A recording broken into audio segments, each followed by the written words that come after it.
বিসমিল্লাহির রহমানির রহিম। HS IT solution BD পক্ষ থেকে আপনাদের সবাইকে স্বাগতম জানাচ্ছি আজকে ক্লাসে। মাইক্রোসফট এক্সেলের পার্ট 2 নিয়ে আজকে আমরা কথা বলবো ইনশাআল্লাহ। সো মাইক্রোসফট এক্সেলটা আমরা ওপেন করব, তাই না?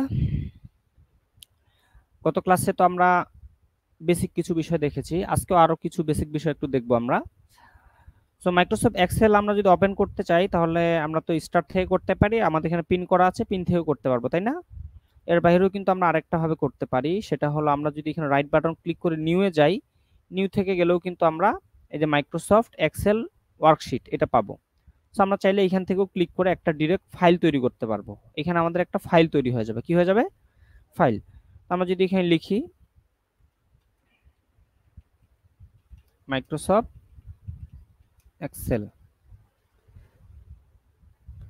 02, ঠিক আছে, দিয়ে আমরা এন্টার করলাম, আমার একটা ফাইল কিন্তু তৈরি হয়ে গেল। এখন জাস্ট আমরা ডাবল ক্লিক করে এটাকে ওপেন করলে আমাদের একটা ফাইল ওপেন হয়ে যাবে, তাই না? ওকে, আমরা গত ক্লাসের ফাইলটা যদি ওপেন করতে চাই তাহলে কিভাবে করব?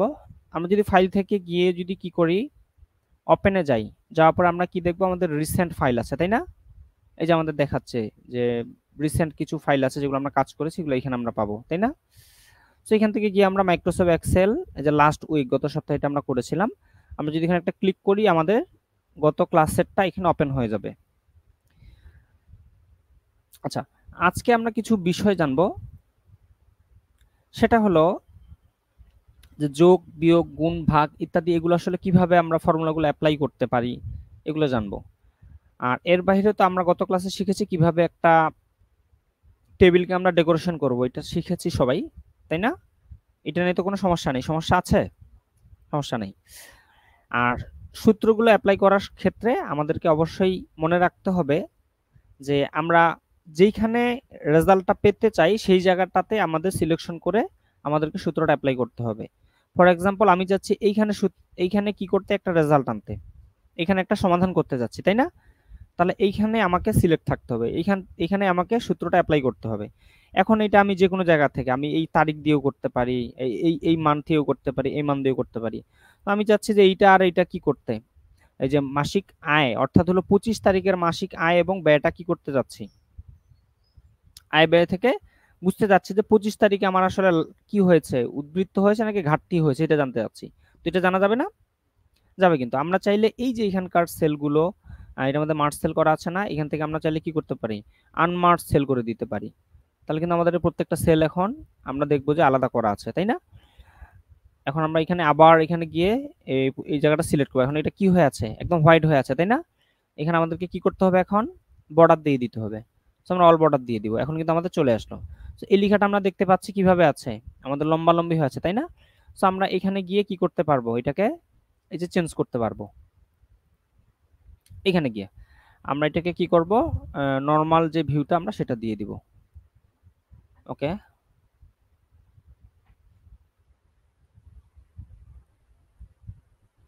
ওকে, তাহলে আমাদের এটা চলে আসলো।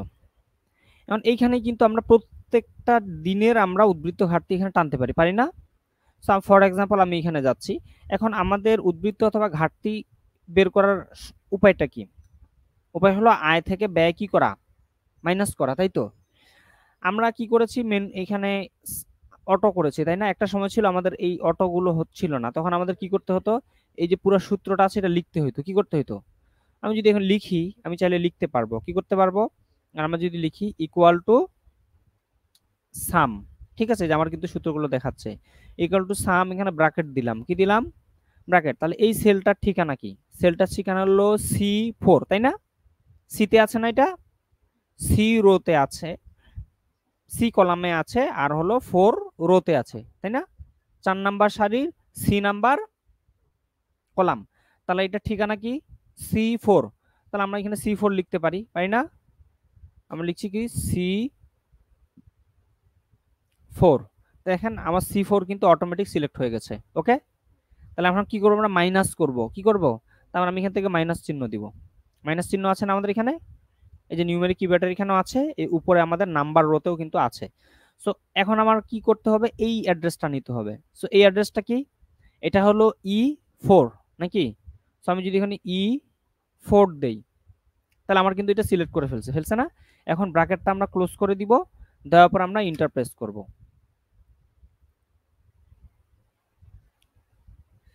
আচ্ছা, একটু দেখি, এই পুরোটা আমাদের একটু কি করতে হবে, এটা আড়াআড়ি আছে, এটাকে আমরা একটু ঠিক করে ফেলি। ঠিক আছে, কি করব, অ্যালাইনমেন্টটা ঠিক করে ফেলবো, আবার ক্লিক করব, ঠিক হয়ে গেছে। কারণ অনেক সময় আমরা দেখবো যে আমাদের কি আসবে, আমরা একটু কন্ট্রোল জেড দেই, কি এসেছিল আমাদের একটু দেখা দরকার না? আচ্ছা, চলে গেছে, আমরা একটু এটা দেখি। সেটা হলো অনেক সময় দেখবো আমার এখানে হ্যাশ আসবে, কি আসবে, হ্যাশ আসবে, বা আমার সংখ্যাটা দেখাচ্ছে না। তখন এটা দুইটা কারণে হয়ে থাকে, হয় আমার সেলটা ছোট হয়ে গেছে, কি হয়ে গেছে, ছোট হয়ে গেছে, অথবা আমার ভুল হয়েছে। তাহলে ছোট যদি হয়ে থাকে তাহলে আমাকে একটু বড় করে দিতে হবে। ফর এক্সাম্পল আমরা যদি এইটাতে যাই, এখন এটা যদি আমি সেলটাকে এরকম ছোট করি, তাহলে আমার কি আসতেছে, হ্যাশ চলে আসছে, তাই না?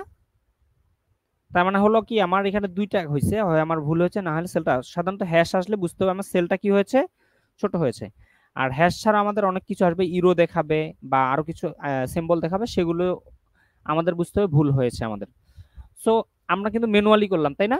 এই জিনিসটাই আমরা কিন্তু খুব সহজে করতে পারি, সেটা হলো এইখান থেকে জাস্ট এই জায়গায় একটা ক্লিক করব, করে আমরা এখানে সামে যাব, কিসে যাব, সাম। সাম দেওয়ার পর আমরা এইটাকে, এখন আমার কিন্তু অটো কিছু সিলেক্ট করে নিবে সে, সো অটো সিলেকশনে আমরা যাব না, আমরা ম্যানুয়াল দিব, তাই না? সে অটো এটা নিল, কিন্তু আমার তো এর সাথে সম্পর্ক না, আমাকে আগে দিতে হবে কোনটা, আয়। আমি আয় সিলেক্ট করলাম, এটা সেল সিলেক্ট করছে, আমি যেই জায়গায় সিলেক্ট করব সেইটার অ্যাড্রেস সে আমাকে দেখাচ্ছে, তাই না? সো আমি এটা সিলেক্ট করলাম, করার পর কি দিব, মাইনাস দিব নাকি?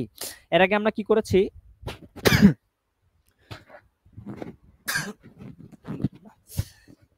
সরি, এর আগে আমরা কি করেছি যে যোগ যখন করেছি এখানে সিলেক্ট করে শিফট ধরে এটা দিয়েছি, তাই তো? আমরা তো এটা যোগ করব না, কি করব, বিয়োগ করব, এবং এইটা সেল আলাদা, মাঝখানে একটা সেল আছে যেটা আমাদের হিসাব নিকাশের মধ্যে আসবে না, তাই তো?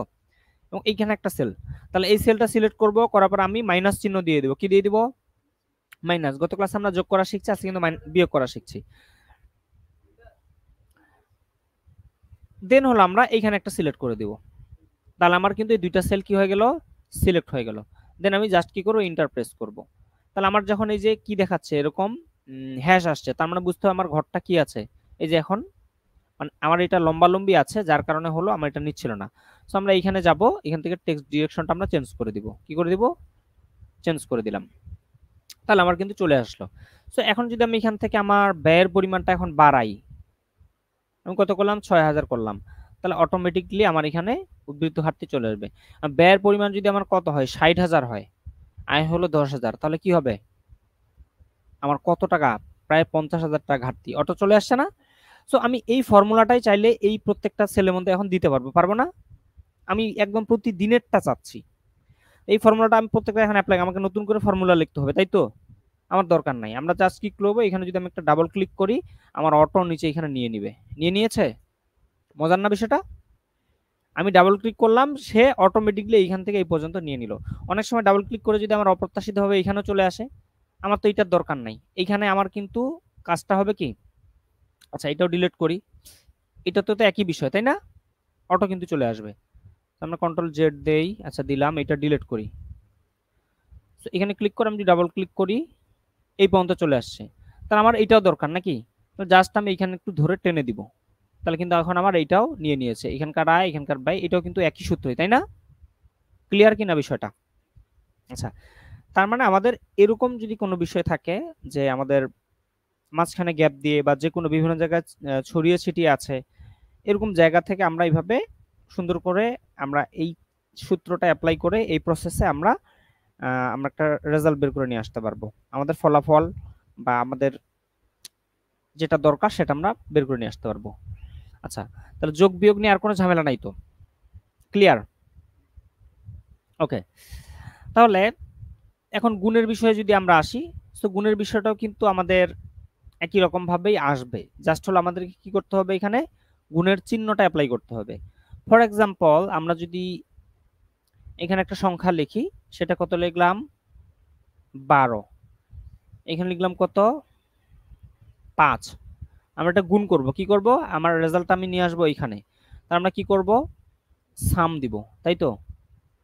সাম দেওয়ার পর আমরা কি করব, এই যে মাঝখানে একটা চিহ্ন আছে, আমরা এইভাবে অটো নিব না, আমরা এখানে একটা ক্লিক করব।